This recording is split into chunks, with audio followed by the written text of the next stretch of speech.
Good evening. Assalamu alaikum. Wherever you are in the world, it's good to be with you. I have a question for you. What does leadership mean to you? For many people, it might be authority. For many people, leadership is the badge that they wear. But in fact, that's not leadership. Leadership is not a badge. It's not an appointment. It's something we're supposed to do. It's the role you play in not the position that you have. It's an identifiable set of values and behaviours. So why is it important? Why is leadership important?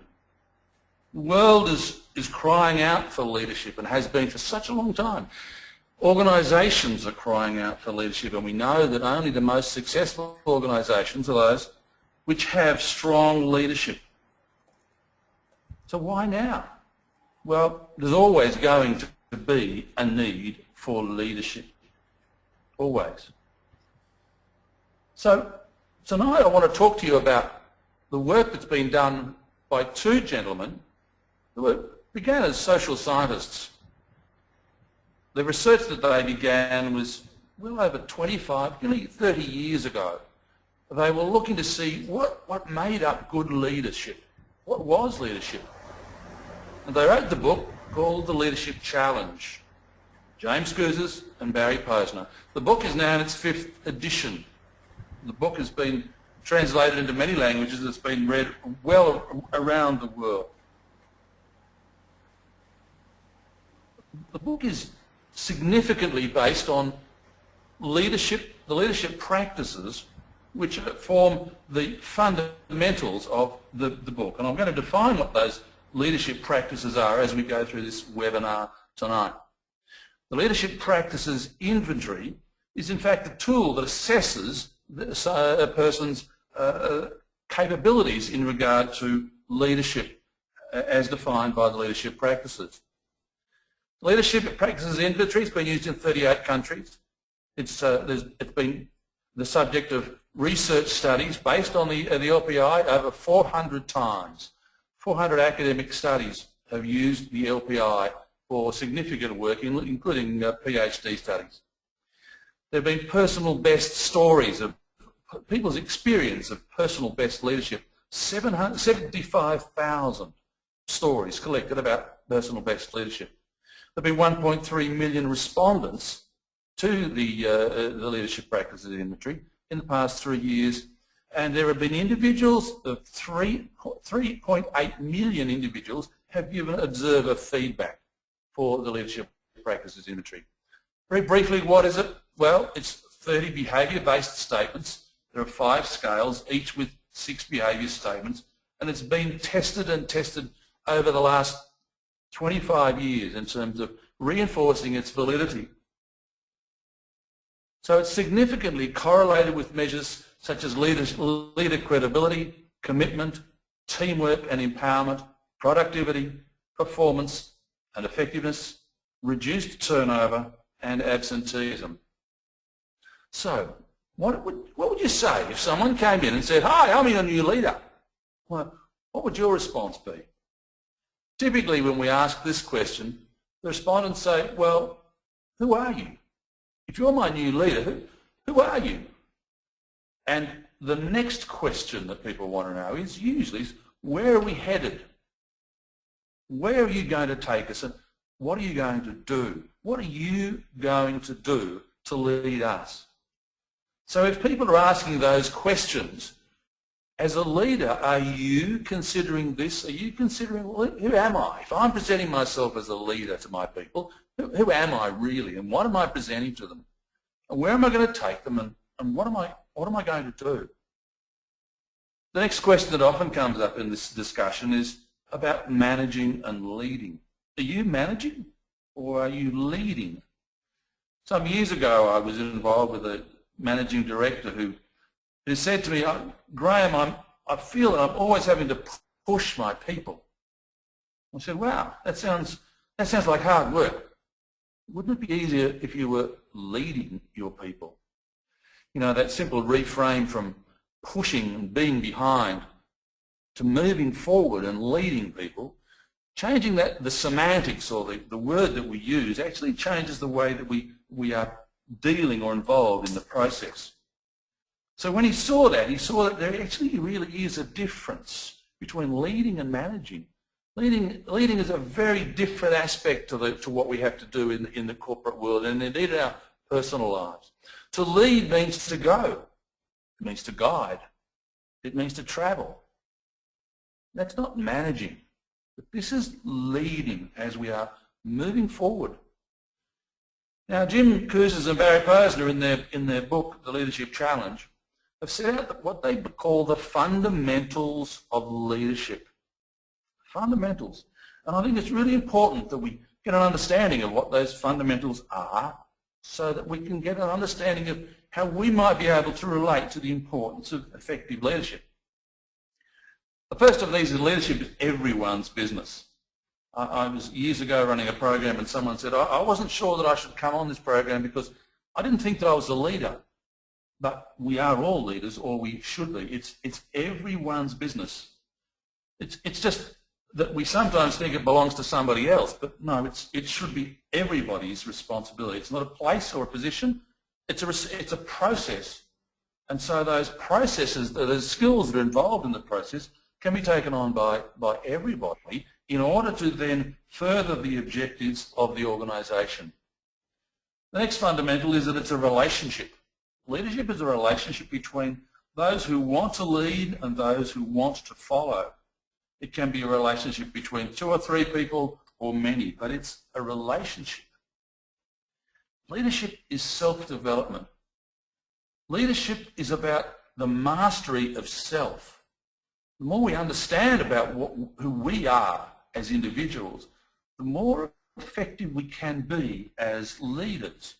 So the more we go through a process of self-development and take our understanding of ourselves to the next level and beyond, the more effective we can be as leaders. Leadership is learned. It's not something that just happens. It's not something that you are not born as a leader. I often say that I'm yet to find the doctor who delivers the baby and says, wow, we found a lead, we've got a leader this time. No, leaders are not born. Leadership is learned. Leadership is an ongoing process. Leadership is not something that you do once. I was involved in a meeting here in the UAE not too long ago when it was brought up. Someone said, well, I've done the leadership program. As a result of that, and some discussions that took place, I wrote an article which I headed, Leadership, have you ticked the box? Some people believe that I've ticked the box, I've done the leadership program, that's all I need to do. But it's an ongoing process. It's not an event, it's something that happens every day. It's something that we need to keep working at. And as an ongoing process, we learn and develop. It requires deliberate practice. Deliberate. You know, Boris Becker, the Wimbledon champion tennis player, said when he was learning to play tennis, if he didn't have anybody to play tennis with, he would hit the ball against the wall back and forward, and he would find a spot on that wall, and he would just keep hitting that ball at that wall, deliberately practicing. The best sports people deliberately practice. It's the same with leadership. It requires deliberate practice. Leadership is not a place, it's not a gene, it's not a secret code that can't be deciphered by ordinary people. The truth is that leadership is an observable set of skills and abilities. Jim and Barry describe leadership as the art of mobilising others to want to struggle for shared aspirations. The art of mobilising, that powerful word of mobilising others, moving and having others want to struggle for shared aspirations. I'll come to explain a little bit more about that in a moment, as we then move into an explanation of the 5 practices of what they call exemplary leadership. The research has shown over the years that those leaders who demonstrate these 5 practices consistently, and remember earlier I said that the 5 practices in fact form the fundamental of the leadership practices inventory. If they practice these all the time, consistently, then it leads to exemplary leadership. As I go through some of these, or in fact all 5 of these, some of you might identify, well, yeah, I did that, and I sometimes do that, and you know, I did that last week or 2 weeks ago, I remember doing that. This is something which has to be done all the time. These 5 practices are not something that you write in your diary and say, well, coming on Thursday, I think I'll do this, or next Monday, I'll do that. It's something that you do all the time. So let's now look at those 5 practices individually. The first one is model the way. Sometimes when people say this is about walking the talk, you know, when we walk through life, I say success leaves clues, but leadership leaves clues as well. It's the way we interact with others, the way we walk through life. And part of that relates to the values that we have. So it's really important to clarify the values that we have and share those values with others. When we look at the most admired leaders, the research has shown over the years, if we identify certain characteristics of leaders, it is ambitious, broad-minded, caring, competent, cooperative, courageous, dependable, all those things that we'd like to have as the characteristics of leadership. Consistently, over the 25 plus years that Barry and Jim have been doing this research, there are 4 characteristics that consistently score at the top. In fact, around 65% of the time, these 4 characteristics are the main ones, the top ones for the people identify that they want in their most admired leaders. They want them to be honest. They want them to be honest. They want them to be forward-looking. They want them to be inspiring and competent. So what are we going to do to fit into these 4, or to show these? Well, that's perhaps up to you to consider how you can do this. Honesty clearly is one that everyone says, in my experience. They want their leaders to be honest.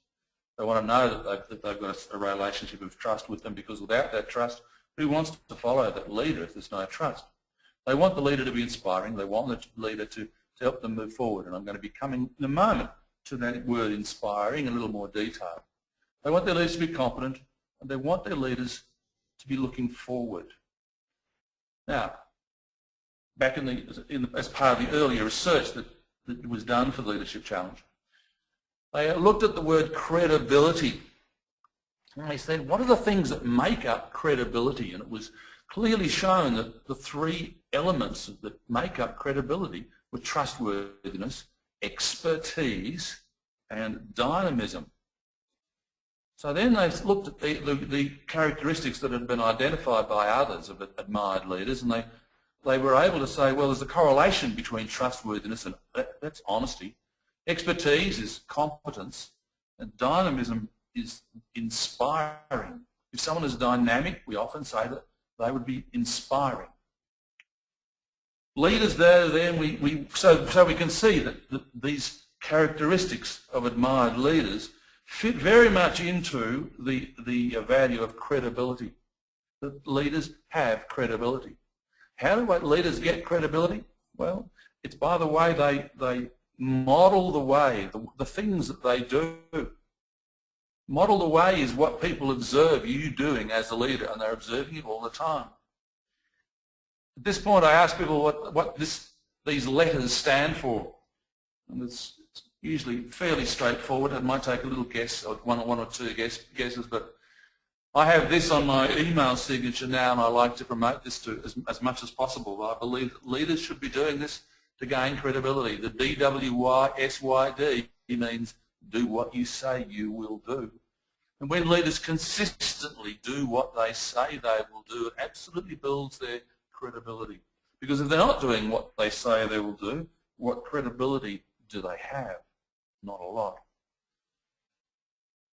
So the other aspect of modelling the way is understanding the values that you have as a leader and sharing those values.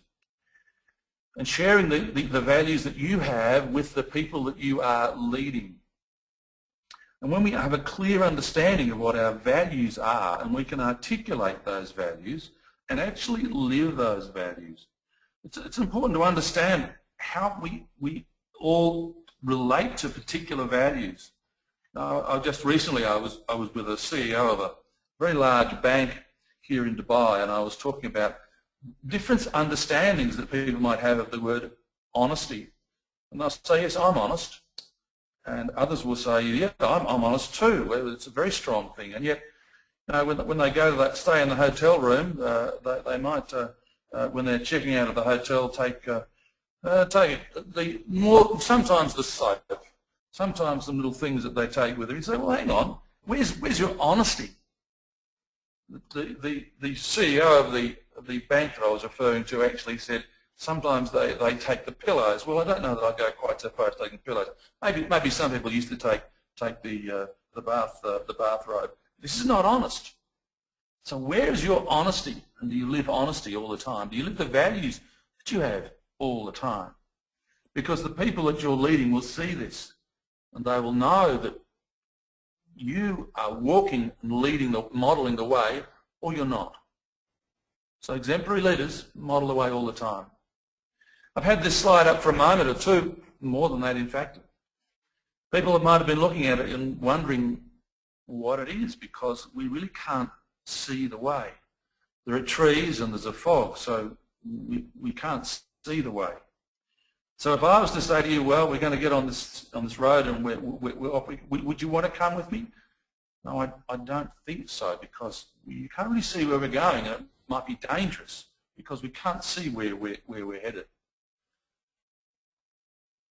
Exemplary leaders inspire a shared vision. Inspire others to want to be on the journey with them, to move forward. This is not just a vision that the leader himself has. It's a shared vision. And it's a vision that engages all the others, all the people who are following behind, all those people that the leader is taking forward must be engaged in the vision. It must be a shared vision. There was an organisation a while ago that I was aware of where the CEO said, yes, I've got the vision. And I said, well, can you share it with us? And he somewhat reluctantly opened one of his drawers and brought it out. He had to unlock the drawer because it was locked, and I was a bit surprised. He said, look, if I was to share this with my competitors, then people would be able to take advantage of me. Take advantage of you? If you don't share the vision with the people that you're leading, why would they go with you? They don't know where you're going. They don't know where you're going to be taking them. So it needs to be an inspiring vision, and one that you share with people so that they absolutely want to be on the journey with you. Jim and Barry and with the five practices have two commitments under each of the 5 practices. And the first one of those here under Inspire a Shared Vision is to envision the future by imagining exciting and ennobling possibilities. What a powerful statement that is. See the future by imagining. That means the picture is in your mind clearly. That's exciting and ennobling possibilities. Wow. Ennobling. Ennobling means it is noble. It is of a higher order. And then we want to enlist others in that common vision by appealing to those shared aspirations. A vision is an ideal and unique image of the future for the common good. It's ideal, but it's also unique. And it's an image, it's a picture. What happens when people see a picture? Immediately there will be emotions attached to that image. There will likely be a stronger attachment to the emotions of an image than there will be to the emotions created by a word. So if they see that unique image of the future for the common good, then they will be likely more wanting to be part of that and wanting to be on the journey. See, when you create a vision for the future and you want it to be shared by others, it's not a series of bullet points that relates to the bottom line. It's far more broad than that. It's far more visual. It's far more ennobling, and it's exciting, and people want to be part of it. Martin Luther King, in that wonderful speech that he made in Washington, which is still inspiring, here he created a vision that he had and inspired so many people that led to such significant changes in terms of civil rights in America. When he created that vision, it wasn't a series of bullet points, as I said. He created a vision where we could see images in our mind by listening to those words.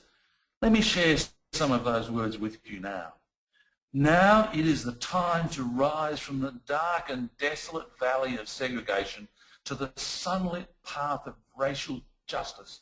Now it's the time to lift our nation from the quicksands of racial injustice to the solid rock of brotherhood. Wow, to the solid rock of brotherhood. Now is the time to make justice a reality to all of God's children. Wow. This is a vision that inspired so many people and led to such positive change. Now, I'm not suggesting that we're all Martin Luther Kings, but I do suggest that if you are wanting to lead your people in an exemplary way and to get significant results, create a vision that involves them. This is not just your vision, but it's a vision that involves them.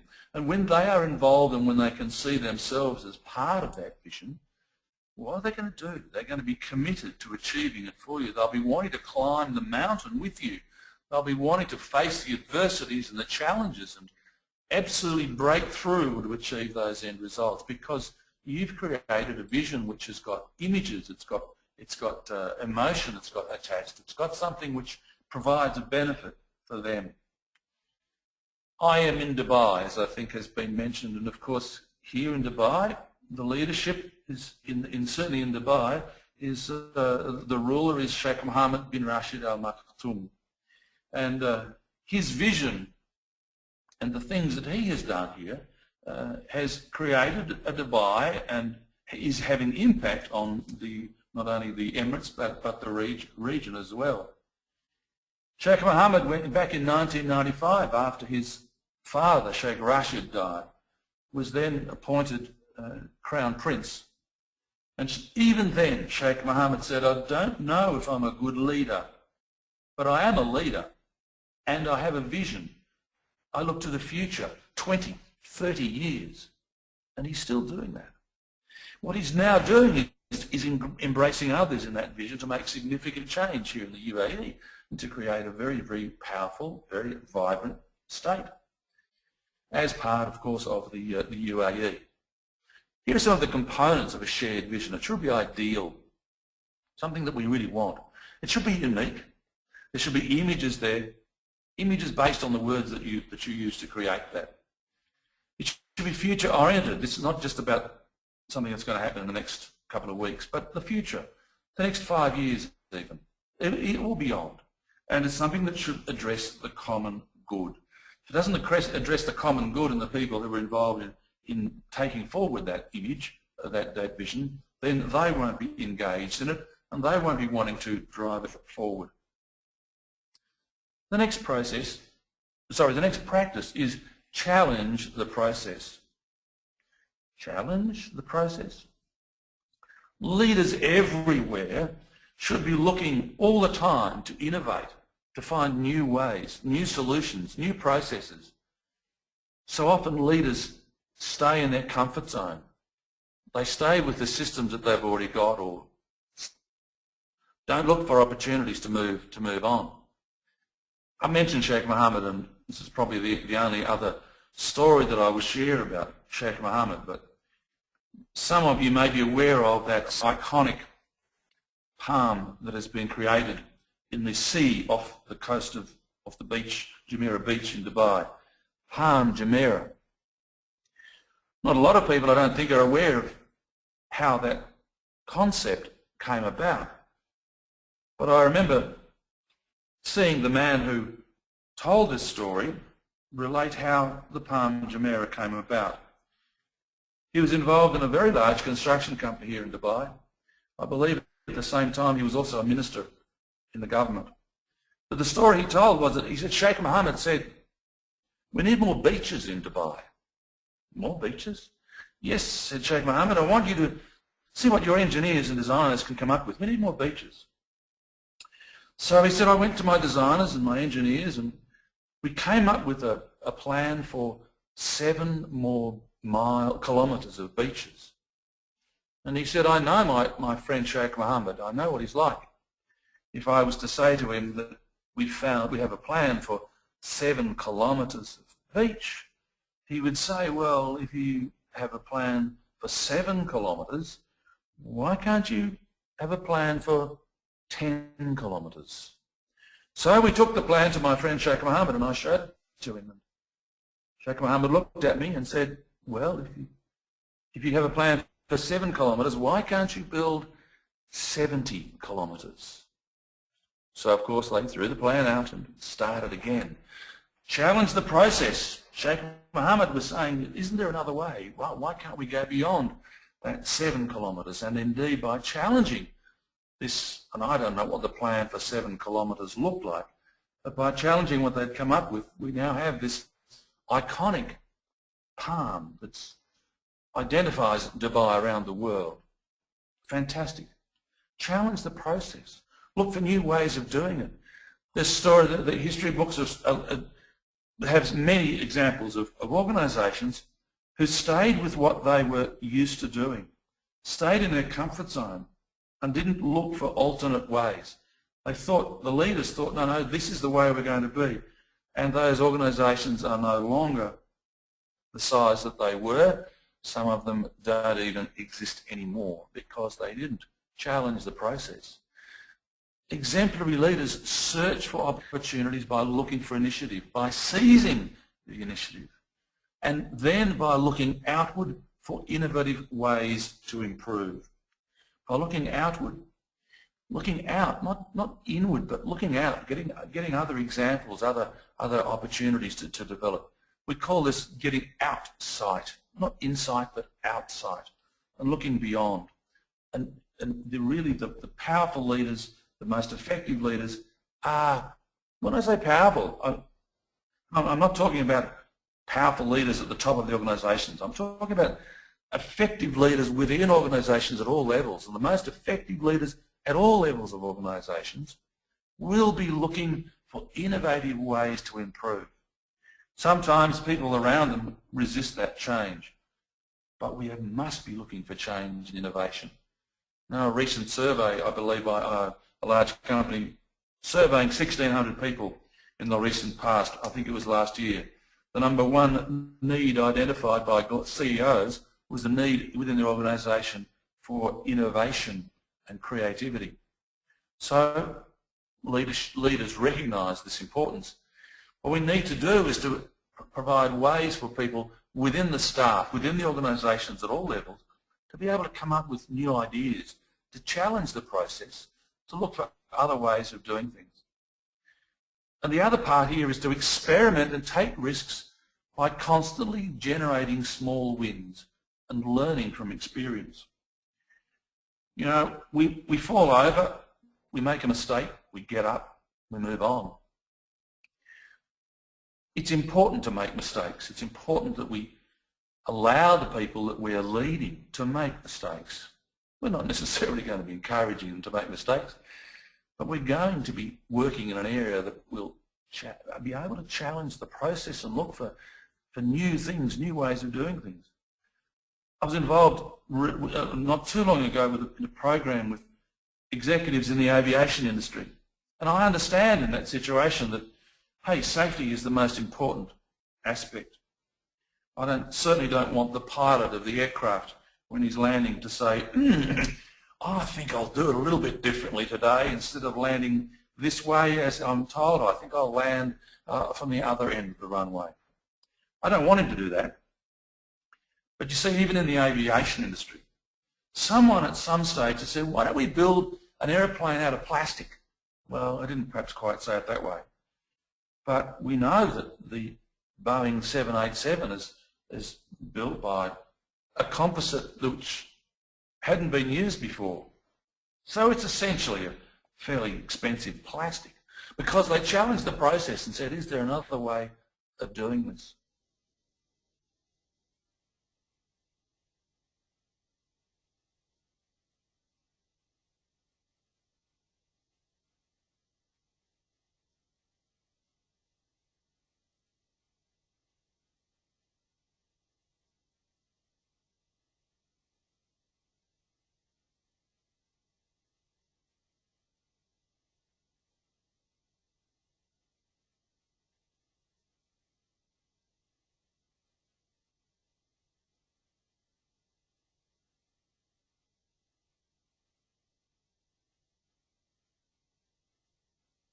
Challenges that those people provide, the new things that they look for, may well provide great opportunities for the organisation.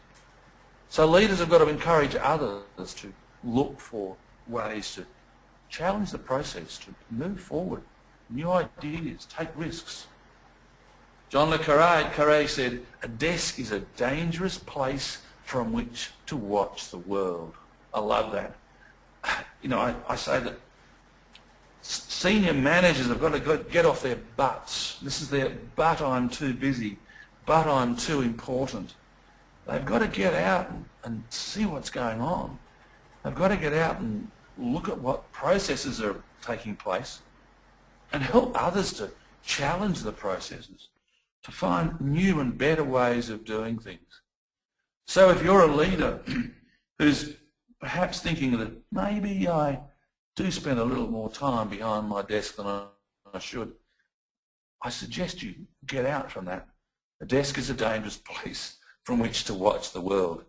Get out and observe what's happening, be part of it, and look for new ways to make change. We now move on to the fourth of the 5 challenges. You may have picked up that there is a thread that they all of the challenges flow on one from the other, right? From the first, where the leader has to walk the talk, he has to model the way, he has to show others that by his actions and his values that he is a leading well, and we want to be part of that. And in doing so, he then will create that inspired vision that we all will share and want to have that vision. And when we are engaged in that vision as followers, we will enable the outcome much more readily. And then, of course, when we're having that vision that we're all moving to, we'll challenge processes along the way. And then, as we're challenging processes, we should also be enabling others to act. This enabling others to act is really, for me, one of those it reflects that most important word that I talk about in leadership, and that is empowerment. Lao Tzu, the Chinese philosopher, back in the 6th century BC, I believe, if my recollection is correct, said that when the best leader's work is done, the people say, we did it ourselves. Wow, isn't that fantastic? The best leader's work is done, the people say, yeah, we did it. We did it because the leader empowered them to do it. I like to say that, not that I'm a great student of physics, but I like to say that empowerment cuts across the laws of physics, because the laws of physics kind of say to every action there is a contrary or opposite reaction. But with empowerment, when you empower others, give your power to them, you actually gain more power. So the more we encourage people to do things, the more effective we will become as a leader. And yet empowerment is a process so leaders so often find one of the hardest things to give to others. No, I need to do it myself. No, I've got to manage this process. No, I can't trust people to do it. When the best leader's work is done, the people say, we did it ourselves. When we empower people, great things happen. people will lift the organisation to great heights. We build collaboration, or foster it. Fostering, it means to develop collaboration by building trust and facilitating relationships.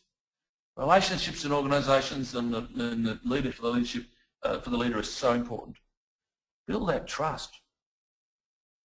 This is allowing people to make mistakes so that they know that if they do, you as a leader will be there to support them. You won't be there to cut the ground from beneath them, but you'll be there to support them, to lift them up again, to help them move on and look for new ways of doing things. Trust is so important. The next part is strengthening others by increasing self-determination and developing confidence. This is about finding ways for people to develop their skills and to develop, in terms of self-determination, their ability to make decisions. And then for you to help them develop further their competence in what they're doing. It should move on, but it just decided that it didn't want to at the moment. See, this is what the leader should be doing. He's like the conductor of the orchestra.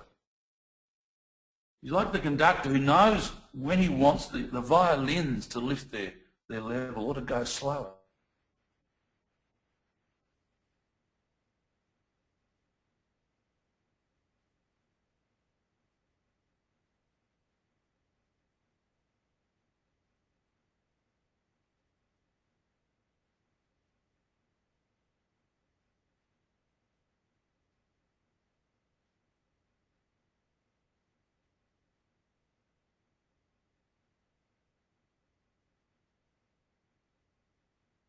Share information, I'll be undermining my own position. No, share information.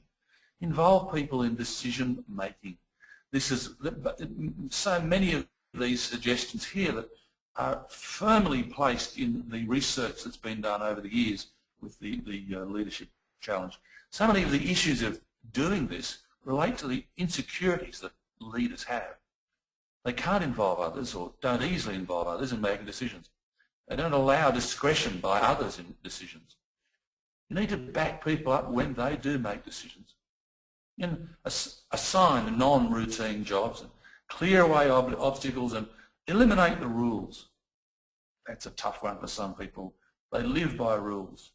But no, let's break away from the rules and empower our people. Here's the fifth of the practices of exemplary leadership. Encourage the heart. Encourage the heart. Luann Sullivan of Wells Fargo Bank said, if you don't show your appreciation to your people, then they're going to stop caring, and then you're going to find yourself out of business. Encourage the heart. This is recognising contributions by showing appreciation for individual excellence. It's celebrating the values and the victories by creating a spirit of community. Now, currently I'm coaching the group managing director of a number of companies. He looks after around 20 companies in total. And here's one area that he says, Graham, I need help. I need to help because I think I do this. I think I recognise what people are doing for me. And when I ask him about it, he says, well, you know, a couple of weeks ago I acknowledged what someone had done. A couple of weeks ago is not good enough. This should be a regular practice. The people that you are leading value your recognition of what they're doing. We all enjoy the acknowledgement that is given to us. If I was to say to you now, is there a moment that you can remember when someone unexpectedly recognised what you have done? And I would be fairly sure that you would remember that. There have been times in my life when, in the corporate world, I'm thinking now, when unexpectedly someone of some significant authority or significant prestige or someone who I greatly admired, without morning and in front of many, many people on this occasion, recognised what I had done, and boy, this stayed with me for such a long time. It's not done enough.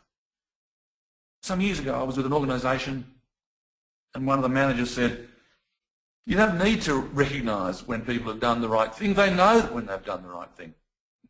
Well, I'm afraid you do. Some people find it difficult to encourage the heart by acknowledging what other people have done because they say, well, nobody's ever done it to me. Nobody said to me, that's a great job, so I'm not going to say it to anybody else. We all value this, so we need to recognise this in others. We need to celebrate those values and victories, and we create a spirit of community.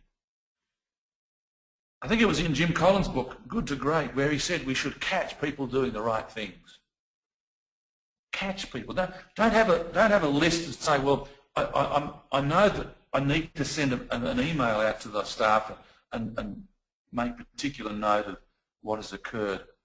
Make sure that it is meaningful and genuine, because I tell you, if it's not meaningful, if it's not genuine, the person you're giving it to won't receive it well. They'll know it's not genuine. They'll know you're just looking to do it. So look for those things that occur and say, yeah, I'm going to recognise and value that. Think of a time when you received a meaningful recognition and think of how you felt at that time. It will make a powerful difference to the people that you're leading when you regularly put in place this acknowledgement of what they've done. You will celebrate their values and the victories. They might be small victories, but celebrate them. Find ways to do it, and there are a whole range of ways that we can do this, and I'll be happy to share many of them with people later on. But when we do this, people become far more engaged when they're recognised for what they have done. Ceremonies, celebrations and rituals are not about the event. They're about touching the hearts and souls of every employee. And I tell you this, when you touch their hearts, you will move them in a way that you wouldn't have otherwise believed possible. Nelson Mandela said a good heart and a good head are always a formidable combination. So the essentials have encouraged the heart of this. Expect the best from your people. Personalise the recognition. Create that spirit of community. Be personally involved. Don't get your PA to send an acknowledgement. You do it. At whatever level you are, you do that to whatever level of the organisation. I don't care whether it may be the driver, it may be the gate person, and if you're the CEO, you've got to make that direct connection. I want to leave you with this. I want you to think about you as a leader. I was running this program recently for some senior executives, vice president level with a large organisation, and one of them said to me, Graham, why should I make these changes? I'm going to retire in 18 months. Why should I make these changes? And I said, I want you to think of the legacy that you'll leave. And he suddenly realised that he had an opportunity at that point to make a significant difference. And I know that he's going to spend 18 months fully aware of what he can do to be a leader that leaves a powerful legacy, one where people remember what he had achieved. So I want you to think, write down after this, I want to be known as a leader who did what, who achieved what, in terms of the people and the organisation. I commend those 5 practices to you. I know that when you are aware of them and practice them, not just occasionally, but all the time, you will lead to outstanding results in your organisation. It's been my pleasure to be with you tonight. I hope that what I've shared with you has created some value and to help you become even better leaders.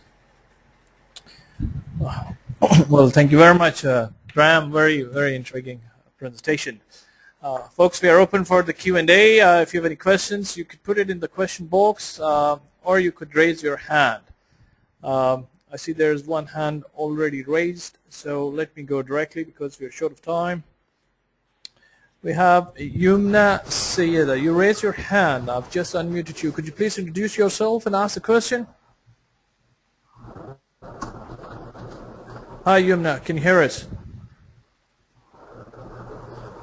Yumna, okay, I think we're having some audio connection. Let me move to the question box. Graham, interesting question. You have been in this part of the world. In your view, out of the 5 practices, where do we lack and on which practices we are strong? Great question. You know, universally, the most difficult practice we consistently find, and it applies here as well, I think, is inspire a shared vision. People find that really very difficult to articulate, to create a clear vision that will have people inspired to do. I'm working with a number of people at the moment to help them create this, and once they've got that clear in their mind and then share it with others, I know that they'll get some great outcomes. But typically people tend to do it as a statement of what the company is going to achieve, rather than a vision that is inspiring. And every time I talk about this, I say, I want you to create this as if you're going to inspire me. I want you to take me on the journey with you. Another one that's difficult I find here is people encouraging the heart. And I think in some respects, and it varies from culture to culture, that people do find it difficult to say, this is really good. What you've just done absolutely reflects the values of this organisation. Or I've just seen the way you handle that difficult customer, and that's amazing. It's just what this company represents. Or I've just seen the work that you've done, and I want to share with others the commitment that you've given. It's just outstanding. I think that some people, because of their background, may find that a little difficult. Now, when I say that, my dear departed mother, from her experience, also found it a little difficult to say those sorts of things. So, you know, I love my mother dearly, and she me, but I'm not wanting to identify or rather point this at any particular culture. So it's just that some people find it difficult to encourage others and to do it consistently. Okay, thank you very much. Those are the 2 most difficult I find in this area. Okay, Graham, let me move to another question from Mr. Dilip. Whenever examples are given that are of people who can make the difference, like the CEOs or the head of the governments, but those who are not the decision makers, can they also make the difference and can demonstrate their leadership quality? If so, can you give an example? Absolutely. No, when I talk about challenge the process, we have a part of that we say, look for small wins. You know, you may not turn the world around, but look for small wins. That is, small improvements or changes. And people have said to me in these programs that I run, they say, well, I can never get my boss to make this change. So I'm trying to challenge the process, Graham, but my boss won't let me do it. And I say, there will be opportunities for you to do little things where your manager, your supervisor, will see something that's only small, but it will make a difference. And when you do that, then I'll say, this is really, this is different and it's working. So you're then opening up their mind to new approaches and new things. Leadership is at all levels. And I know that when I talk about some senior people, and yes, I talked about Sheikh Mohammed, and I've talked about some CEOs, in some respects, they need as much discussion about this as people at other levels. Whilst there are some very good leaders at the senior level, there are some leaders at the senior level who need some improvement. But at the lower levels of organisations, I really enjoy seeing people making a difference, doing things a little bit differently. Here's one quick example. I was working recently with a group of people, and we were talking about enabling others. And one of the people who's in the program was in charge of payroll for the organisation. So she's not a CEO. And she said, Graham, recently I went on leave and I delegated my task, what I was doing, to one of my staff members. And I explained to him everything that needed to be done. He was, after all, working closely with me, but he was now going to take over my role while I was on holidays. She said, when I came back, he had introduced 2 new practices, 2 new processes. And I said to her, well, how did you feel about this? You've been on holidays and this man who's acting in your role has introduced 2 new processes. And she said, I looked at the processes and I thought, wow, this is simplifying the process and we should have done this earlier. And I was so pleased that he challenged the process and found a simpler way of doing it. So at this level there is leadership being shown, where someone is saying, I think there's another way of doing it, and where this person's manager accepted willingly, when they saw that it was valid, the new approach. So there's an example, just one that comes off the top of my head, but and I encourage that as much as I possibly can throughout organisations. Well, thank you indeed. A good example. Another interesting question on modeling. On modeling the way. Yeah. How can you learn to be exemplary and further act to remain one?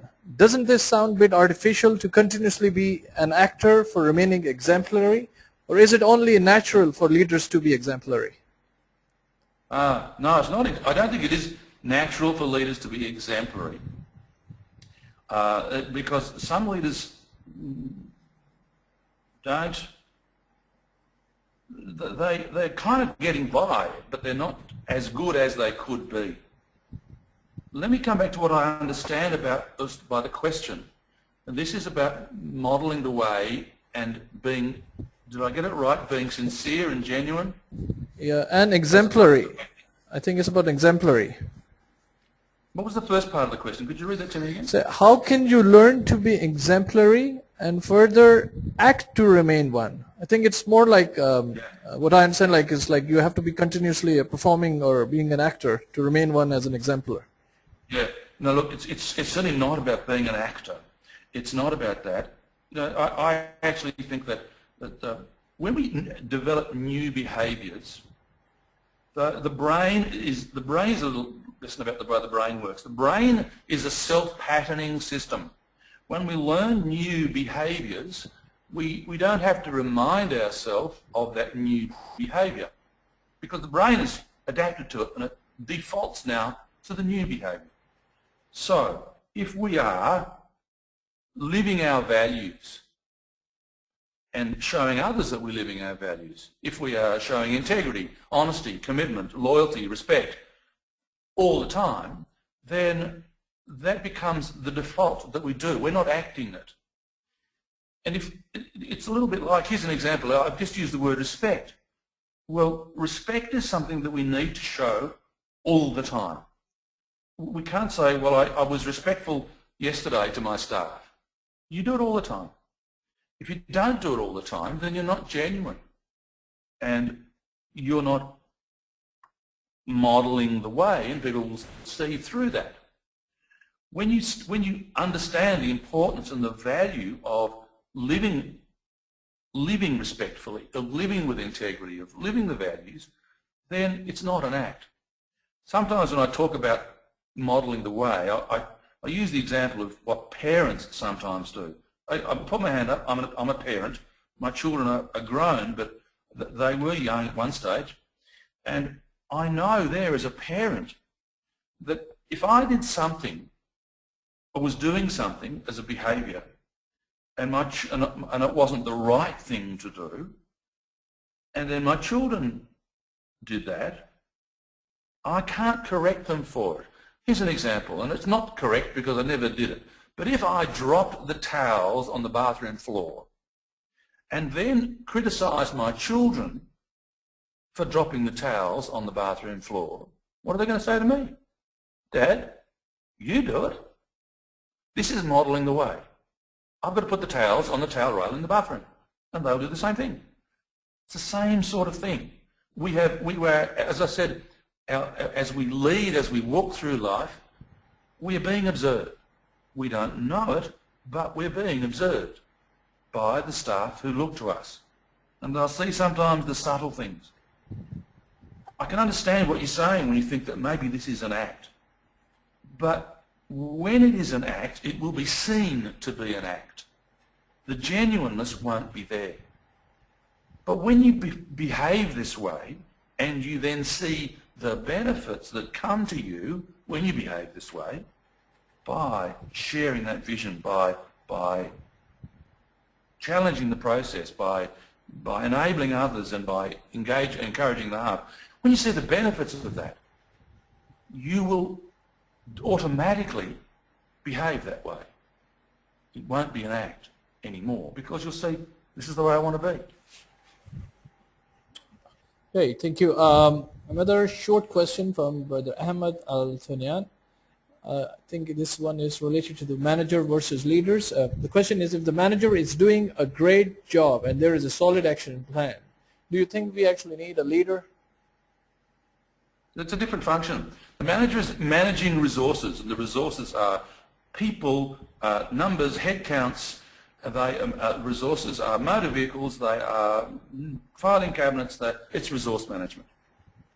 Leader, and some leaders will admit that they are not good managers as such, but they're great leaders. It's a different skill set. I would like to think that a good leader also is a good manager.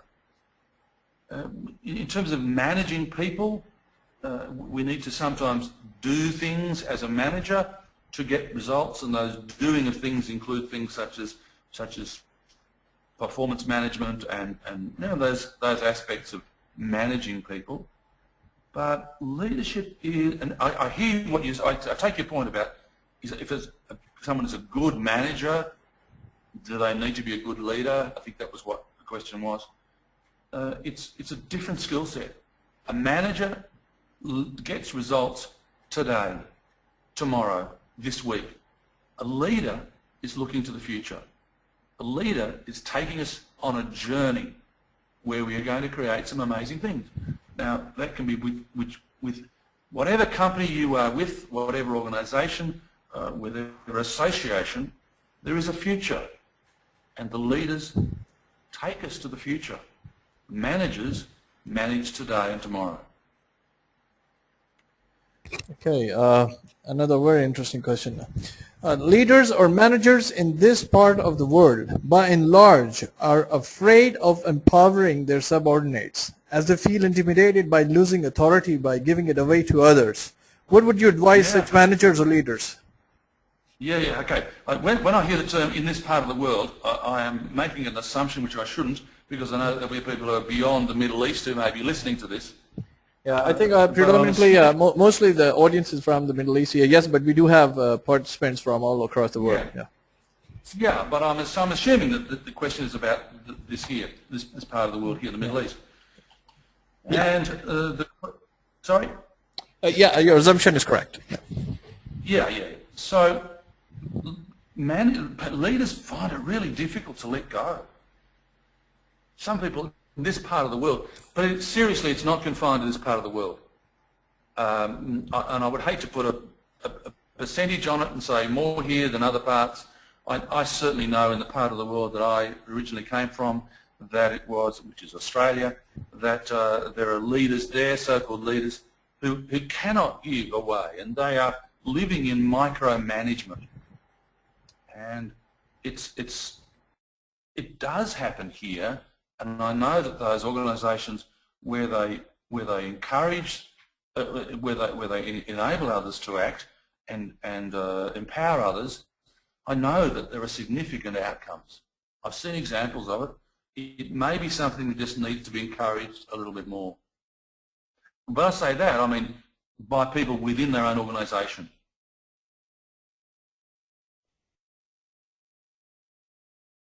Does that answer the question? Yeah, I guess fair enough. So another short one on leaving legacy. Sorry, Graham, you were saying something? Did I interrupt or? No, I just wanted to make sure that I'd covered off that question. I think if you have a supplementary, then we will receive it. So let me move to the next short question on leaving legacy. Shouldn't leaders supposed to produce leaders rather than followers? An important part of what a leader has is that people want to follow the leader. People want to be engaged. So they do need followers, But within that followership, within that group of people who are following, there will be those who lead others within that. And as they do, it helps the organisation move forward. Of course, all leaders need followers, and they should be also developing leaders to take over from them. Even managers, everybody in the workforce should be aware that they are not indispensable. And I would like to think that a leader would create an environment clearly stating his values and what he expects, and be able to say to the team, because you clearly know the vision that I have, because you know that we are moving towards that vision, I am actually taking leave. I will be away for 3 months. And I know that in that time, because of what I've created, that all of you will be inspired and energized to create that outcome that was set out in my vision. Okay. Another one from Yumna. There are leaders, the only vision they have is how to remain in the lead position. They try to inspire others to keep them just a leader. So how would you distinguish between leaders who are good leaders or just a leader? You know, I believe leaders should be looking to grow people. I often tell this story that when I was applying for a position, a job many years ago, and it was into a company that I was then with for 17 years, that when I was being interviewed, the person interviewing me said, "Where do you want to go in the company?" And I said to him, "I want your job." Now, it wasn't anything personal, but it was the role that he was performing that I wanted. So, yeah, I believe that we should be growing people and allowing them to move forward. We should be enabling them to grow their skills, to grow their level of satisfaction. Now, we could say, well, Graham, sometimes in organisations, people reach a level beyond which, because those above them are not moving, that they can't move and extend themselves. Well, here's what I believe, that if those people choose to find other pastures, to move on to other roles, then so be it. They should do that for their own growth, rather than staying if they're not growing within the organisation that they're in.